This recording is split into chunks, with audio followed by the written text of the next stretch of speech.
사도행전 1장 성령을 약속하시다. 친애하는 데오빌로 각하께 이 책 첫 권에서 나는 예수께서 성령으로 말미암아 친히 택하신 사도들에게 작별을 고하시고 하늘로 들려 올라가신 날까지 그분이 행하시고 가르치신 모든 것을 기록했습니다. 예수께서는 죽으신 후에 40일에 걸쳐 여러 다른 상황에서 사도들에게 살아계신 모습으로 나타나셨습니다. 얼굴을 대면한 여러 번의 만남에서 그분은 그들에게 하나님 나라에 관한 일들을 말씀해 주셨습니다. 만나서 함께 식사를 하면서 사도들에게 절대로 예루살렘을 떠나지 말라고 하시며 이렇게 이르셨습니다. 아버지께서 약속하신 것, 곧 너희가 내게서 들은 약속을 기다려야 한다. 요한은 물로 세례를 주었지만 너희는 성령으로 세례를 받을 것이다. 이제 곧 받을 것이다. 마지막으로 함께 있을 때에 사도들이 물었다. 주님, 이스라엘의 나라를 회복하실 때가 지금입니까? 예수께서 그들에게 말씀하셨다. 때는 너희가 알 수 없다. 때를 정하는 것은 아버지의 몫이다. 너희가 받을 것은 성령이다. 성령이 너희에게 오시면 너희는 예루살렘과 온 유대와 사마리아와 세상 끝까지 가서 내 증인이 될 것이다. 이것이 그분의 마지막 말씀이었다. 예수께서는 사도들이 보는 가운데 들려 올라가 구름 속으로 사라지셨다. 그들은 빈 하늘을 바라보며 거기 서 있었다. 그때 갑자기 흰 옷을 입은 두 사람이 나타났다. 그들이 말했다. 너희 갈릴리 사람들아, 왜 여기 서서 빈 하늘만 쳐다보고 있느냐? 너희 가운데서 하늘로 들려 올라가신 이 예수는 떠나신 그대로 틀림없이 영광 중에 오실 것이다. 예루살렘으로 돌아가다. 사도들이 올리브 산이라는 곳을 떠나 예루살렘으로 돌아갔다. 1km가 채 안 되는 길이었다. 그들은 모임 장소로 사용하던 다락방으로 갔다. 베드로, 요한, 야고보, 안드레, 빌립, 도마, 바돌로메, 마테, 알페오의 아들 야고보, 열심당원 시몬, 야고보의 아들 유다. 이들은 끝까지 이 길을 가기로 뜻을 모으고 온전히 하나가 되어 기도했다. 그 중에는 여자들도 있었다. 예수의 어머니 마리아와 예수의 동생들도 함께 있었다. 유다를 대신할 자. 그때에 베드로가 일행 가운데 일어나 말했다. 방 안에는 120명쯤 있었다. 친구 여러분, 오래전에 성령께서 다윗을 통해 예수를 체포한 자들의 길잡이가 된 유다에 대해 말씀하셨습니다. 그 성경 말씀은 성취되어야 했고 이제 성취되었습니다. 유다는 우리 가운데 한 사람으로 이 사역의 한 부분을 맡았습니다. 여러분도 알다시피 그는 뇌물로 받은 악한 돈으로 조그마한 농지를 샀는데 거기서 배가 터지고 창자가 쏟아져 나오는 비참한 최후를 맞았습니다. 이는 예루살렘 사람이면 누구나 아는 일입니다. 사람들은 그곳을 살인의 밭이라고 합니다. 정확히 시편에 기록된 그대로입니다. 그의 농지가 흉흉하게 되어 아무도 거기 살지 못하게 하소서. 또한 나중에 기록된 그대로입니다. 그의 자리를 다른 사람이 대신하게 하소서. 이제 유다를 대신할 사람을 세워야 합니다. 후임자는 예수께서 요한에게 세례를 받으시던 때부터 승천하신 날까지 우리와 함께 있었고 우리와 함께 그분의 부활의 증인으로 지목된 사람들 중에서 나와야 합니다. 그들은 두 사람을 추천했다. 일명 유스도라 하는 요셉 바사바와 마띠아였다. 그들은 기도했다. 오 하나님, 하나님께서는 우리 각 사람을 속속들이 아십니다. 유다가 제 갈 길을 가려고 버린 이 사역과 지도자의 자리를 대신할 사람으로 하나님께서 이 두 사람 중에 누구를 택하셨는지 보여주십시오. 그들은 제비를 뽑았다.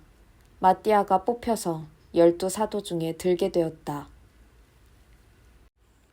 사도행전 2장 강한 바람 같은 소리.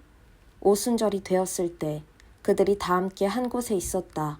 난데없이 맹렬한 기세에 강한 바람 같은 소리가 났으나 그 소리가 어디서 나는지 아무도 알 수 없었다. 그 소리가 온 건물을 가득 채웠다.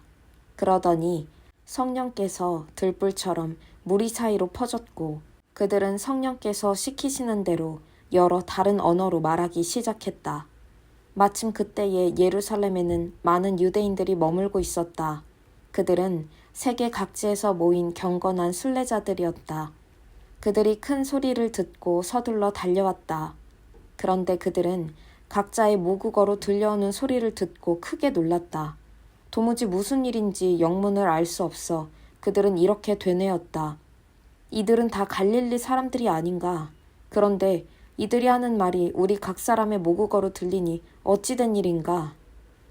바데 사람, 메데 사람, 엘람 사람, 메소포타미아, 유대, 갑바도기아, 본도와 아시아, 부르기아와 밤빌리아, 이집트, 구레네에 속한 리비아 여러 지역에서 온 방문객들, 로마에서 이주해온 유대인과 개종자들, 크레타 사람과 아라비아 사람들까지 이들이 우리 언어로 하나님의 능하신 일들을 말하고 있지 않은가. 그들은 머리가 혼란스러워 갈피를 잡을 수 없었다. 당황해서 도대체 이게 무슨 일이지? 하는 말을 서로 주고받았다. 그런가 하면 이 사람들이 싸구려 술에 취했다 하고 놀리는 사람들도 있었다. 베드로의 설교. 바로 그때에 다른 11사도의 지지를 받은 베드로가 일어나 무척 긴박한 어조로 말했다. 유대인 동포 여러분과 예루살렘을 방문 중인 모든 여러분, 잘 듣고 이 이야기를 바로 아시기 바랍니다. 이 사람들은 여러분 가운데 일부가 생각하는 것처럼 술에 취한 것이 아닙니다. 이제 겨우 아침 9시인데 취할 시간이나 있었겠습니까? 이것은 예언자 요엘이 장차 일어날 것이라고 알려준 일입니다. 하나님께서 말씀하신다. 마지막 때에 내가 모든 사람에게 내 영을 부어줄 것이다. 너희 아들들은 예언할 것이며 너희 딸들도 예언할 것이다. 너희 청년들은 환상을 볼 것이며 너희 노인들은 꿈을 꿀 것이다. 그때가 이르면 나를 섬기는 남종과 여종에게 내 영을 부어줄 것이니 그들은 예언할 것이다. 내가 위로 하늘의 이적과 아래로 땅의 표적을 베풀 것이니 피와 불과 소용돌이치는 연기, 주의 날, 무섭고 기이한 그날이 오기 전에 해가 어두워지고 달이 핏빛으로 붉어질 것이다. 누구든지 나 하나님에게 구해달라고 부르짖는 자는 구원을 얻을 것이다. 이스라엘 동포 여러분, 이 말을 잘 들으십시오. 나사렛 예수는 하나님께 온전히 인정받으신 분이셨습니다. 하나님께서 그분을 통해 행하신 기적과 이적과 표적들은 여러분이 이미 다 알고 있습니다. 이 예수께서 하나님의 주도 면밀하신 계획에 따라 법을 제멋대로 주무르는 사람들에게 배반당하시고 여러분에게 넘겨졌습니다. 여러분은 그분을 십자가에 못 박아 죽였습니다. 하지만 하나님께서 죽음의 밧줄을 푸시고 그분을 다시 살리셨습니다. 죽음은 그분의 상대가 되지 못했습니다. 다윗이 이 모든 것을 말했습니다. 내가 항상 내 앞에 계신 하나님을 배웠다. 그분이 내 곁에 계시니 그 무엇도 나를 흔들 수 없다. 내 속에서 온통 기쁨과 희열이 넘쳐 나는 소망의 땅에 내 거처를 정했다. 주님은 절대로 나를 음부에 버리지 않으실 것이므로 나는 죽음의 악취조차 맞지 않을 것이다. 주님께서 내 발에 생명길을 두셨고 주님의 얼굴은 온 사방의 햇빛 같은 기쁨으로 빛난다. 사랑하는 친구 여러분, 여러분에게 더없이 솔직히 말하겠습니다. 우리 조상 다윗이 죽어서 묻혔고 그 무덤이 오늘도 분명히 우리 눈앞에 있습니다. 그러나 예언자이기도 했던 그는 자신의 한 후손이 나라를 다스릴 것이라고 하신 하나님의 엄숙한 맹세를 알고서 먼 장래를 내다보며 메시아의 부활을 앞서 말했습니다. 음부에 내려가지 않고 죽음의 악취를 맞지 않을 것이다 라는 말이 바로 그것입니다. 이 예수를 하나님께서 다시 살리셨습니다. 여기 있는 우리가 다 그 일의 증인입니다. 그 후에 예수께서 하나님 오른편 높은 곳에 올려져 아버지께서 약속하신 성령을 받으시고 그 받으신 성령을 우리에게 부어주셨습니다. 여러분은 지금 그 일을 보고 듣고 있습니다. 그래서 다윗은 자기가 직접 하늘로 올라가지 않았지만 이렇게 말했습니다. 하나님께서 내 주님께 말씀하셨다. 내가 너의 원수들을 너의 발판으로 삼을 때까지 너는 내 오른편에 앉아 있어라. 그러니 온 이스라엘 여러분, 이것을 아십시오. 여러분이 십자가에서 죽인 이 예수를 하나님께서 주와 메시아로 삼으셨습니다. 더 이상 의심할 여지가 없습니다. 듣고 있던 사람들이 마음속 깊이 찔려서 베드로와 다른 사도들에게 물었다. 형제 여러분, 그러면 우리가 이제 어떻게 해야 합니까? 베드로가 말했다. 삶을 고치십시오. 하나님께로 돌아와서 여러분 각자가 예수 그리스도의 이름으로 세례를 받으십시오. 그러면 여러분의 죄가 용서받습니다. 성령을 선물로 받으십시오. 이 약속은 여러분과 여러분의 자녀들은 물론이고 멀리 있는 모든 사람들까지 우리 주 하나님께서 부르시는 사람이면 누구에게나 해당됩니다. 그는 이렇게 한참을 더 말하며 그들에게 간절히 권했다. 이 병들고 무감각한 문화에서 빠져나오십시오. 여러분이 할 수 있을 때에 어서 나오십시오. 그날 약 3,000명이 그 말을 믿어서 세례를 받고 등록했다. 그들은 사도들의 가르침과 공동 생활과 공동 식사와 기도에 자신들의 삶을 드렸다. 주위에 있던 사람들 모두가 사도들을 통해 이루어진 모든 이적과 표적을 보고 두려워했다. 믿는 사람들 모두가 무엇이든 공유하면서 멋진 화합을 이루고 살았다. 그들은 자신들이 가진 것은 무엇이든 팔아 공동 자원으로 이용하면서 각 사람의 필요를 채웠다. 성전에서 예배를 드리고 나서 집에서 식사하고 하나님을 찬양하는 것이 그들의 하루 일과였다. 식사 때마다 즐거움이 넘쳐흐르는 축제였다. 사람들은 그 모습을 좋게 보았다. 하나님께서 구원받은 사람들을 더하셔서 날마다 그들의 수가 늘어났다. 사도행전 3장. 하루는 오후 3시에 베드로와 요한이 기도하러 성전에 들어가고 있었다. 마침 그때에 사람들이 나면서부터 걷지 못하던 사람을 메고 왔다. 그는 날마다 아름다운 문이라는 성전문에 앉아 성전에 들어가는 사람들에게 구걸하던 사람이었다. 그는 베드로와 요한이 성전에 들어가려는 것을 보고 구걸을 했다. 베드로와 그 옆에 있던 요한이 그의 눈을 똑바로 쳐다보며 말했다. 여기를 보시오. 그러자 그는 그들에게서 뭔가 얻을 줄로 생각하고 고개를 들었다. 베드로가 말했다. 나는 동전 한 푼 가진 것이 없지만 내게 있는 것을 당신에게 주겠소. 나사렛 예수 그리스도의 이름으로 걸으시오. 베드로가 그 사람의 오른손을 잡아 일으키자 즉시 그의 발과 발목에 힘이 생겼다. 그는 펄쩍 뛰듯이 일어나 걸었다. 그 사람은 베드로와 요한과 함께 성전으로 들어가서 이리저리 걷고 춤추며 하나님을 찬양했다. 그곳에 있던 사람들 모두가 그가 걸어다니며 하나님을 찬양하는 것을 보았다. 그들은 그가 성전의 아름다운 문에 앉아 구걸하던 사람인 것을 알아보고는 깜짝 놀라 눈을 비볐다. 눈으로 보면서도 도저히 믿기지 않았던 것이다. 그 사람은 기뻐서 어쩔 줄 몰라하며 베드로와 요한을 끌어안았다. 모든 사람이 그 모습을 직접 보려고 그들이 있는 솔로몬 회랑으로 달려왔다. 하나님께로 돌아서라. 사람들이 모인 것을 보고 베드로가 그들에게 말했다. 이스라엘 여러분, 이 일에 왜 이렇게 크게 놀라십니까?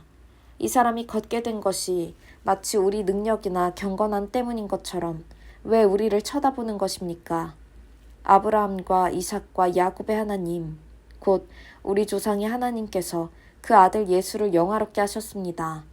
빌라도가 죄 없다고 한 그분을 여러분은 거절했습니다. 여러분은 거룩하고 의로우신 분을 거절하고 그 대신에 살인자를 놓아달라고 했습니다. 그러나 여러분이 생명의 주인 되신 분을 죽이자마자 하나님은 죽은 자들 가운데서 그분을 살리셨습니다. 우리가 그 증인들입니다. 예수의 이름을 믿는 믿음이 이 사람을 일으켜 세운 것입니다.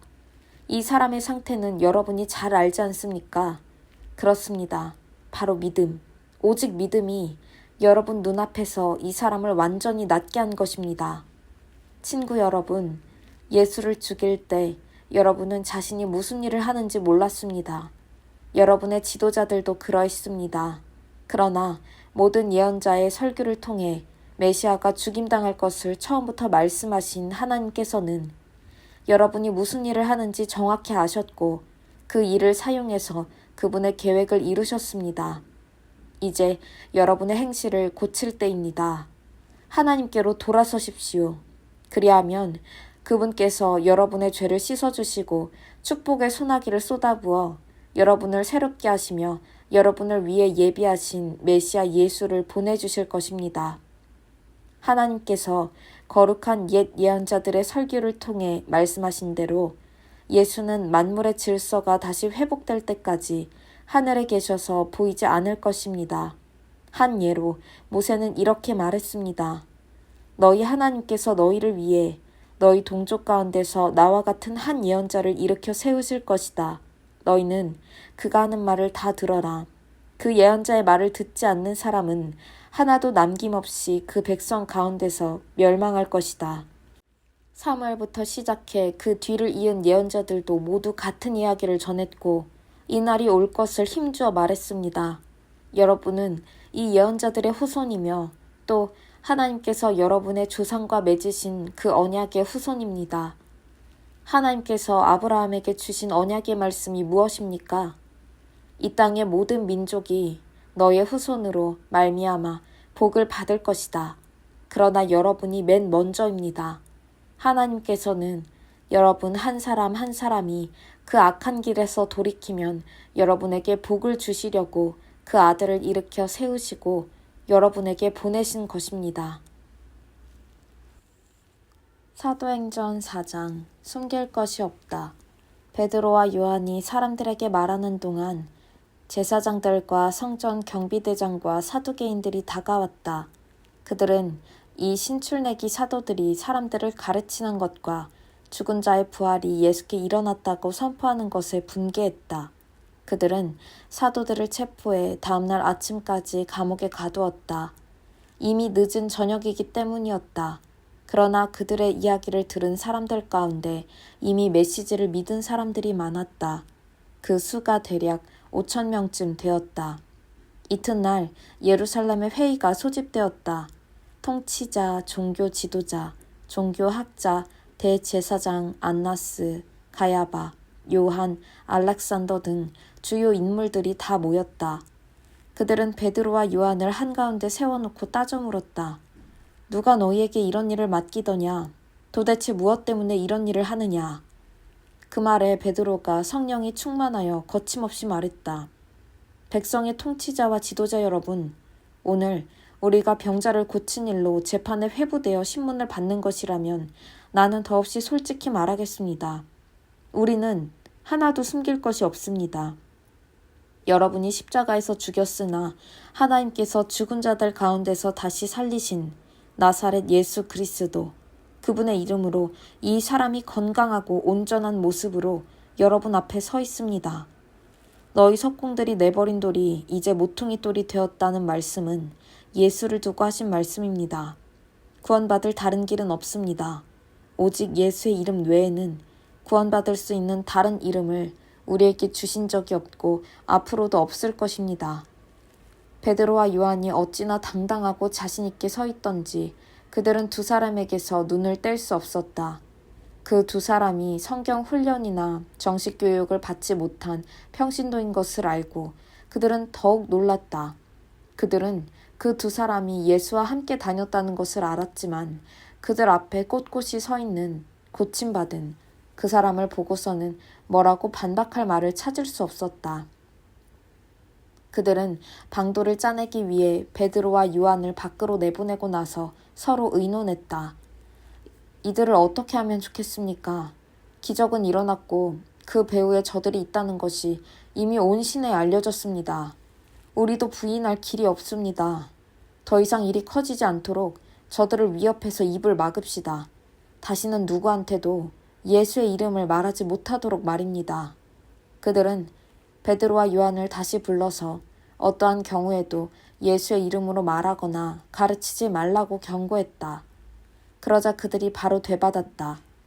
하나님의 말씀보다 여러분의 말을 듣는 것이 하나님 보시기에 옳은 일인지 여러분이 판단하십시오. 우리의 입장은 분명합니다. 우리는 우리가 보고 들은 것을 말하지 않을 수 없습니다. 종교 지도자들은 그들을 다시 위협한 뒤에 결국 풀어주었다. 그들을 감옥에 가두어둘 만한 죄목을 찾지 못했던 것이다. 만일 가두어두었다면 백성이 가만히 있지 않았을 것이다. 백성은 이번 일로 모두 하나님을 찬양하고 있었다. 이 기적으로 병이 나은 사람은 40살이 넘었다. 한 마음 한 뜻으로 베드로와 요한은 풀려나자마자 동료들에게 가서 대제사장과 종교 지도자들이 한 말을 전했다. 보고를 전해 들은 사람들은 놀랍도록 하나가 되어 소리 높여 기도했다. 강하신 하나님, 주님께서는 하늘과 땅과 바다와 그 안에 있는 모든 것을 지으셨습니다. 주님께서는 주님의 종이자 우리의 조상인 다윗의 입을 통해 성령으로 이렇게 말씀하셨습니다. 뭇 나라들아 웬 소란이냐? 뭇 민족들아 웬 흉계냐? 땅의 두목들이 권력투쟁을 벌이고 권력자들이 모여 정상회담을 여니 하나님을 부정하며 메시아께 대드는 자들이다. 과연 그들이 모였습니다. 헤롯과 본디오 빌라도와 나라들과 민족들과 이스라엘까지 바로 이 도성에 모였습니다. 주님의 거룩하신 아들 예수, 주님께서 메시아로 삼으신 그분을 해치려고 모의했습니다. 주님께서 오래전부터 계획하신 일들을 이루려고 모였습니다. 이제 그들이 또 시작합니다. 그들의 위협을 살피시고 주님의 종들에게 두려워하지 않는 담대함을 주셔서 주님의 메시지를 전하게 해주십시오. 주님의 손을 우리에게 내미셔서 주님의 거룩하신 종 예수의 이름으로 치유와 기적과 이적이 일어나게 해주십시오. 그들이 기도하고 있는데 그 모인 곳이 흔들리고 진동했다. 그들은 모두 성령으로 충만해져서 두려움 없이 계속해서 하나님의 말씀을 전했다. 믿는 사람들이 하나로 한 마음 한 뜻으로 연합했다. 그들은 자기 재산에 대한 소유권을 주장하지 않았다. 이건 내 것이니 당신이 가질 수 없소 라고 말하는 사람이 아무도 없었다. 그들은 모든 것을 공유했다. 사도들은 주 예수의 부활을 강력하게 증거했고 그들 모두에게 은혜가 머물렀다. 그리하여 그들 가운데 궁핍한 사람이 단 한 명도 없었다. 밭이나 집이 있는 사람들은 그것을 팔아서 그 판돈을 사도들에게 가져와 헌금했다. 사도들은 각 사람의 필요에 따라 그 돈을 나누어 주었다. 키프로스 태생의 레위 사람으로 사도들이 바나바, 위로의 아들이라는 뜻이라고 부르던 요셉도 자기 소유의 밭을 팔아서 그 돈을 가져다가 사도들에게 헌금했다.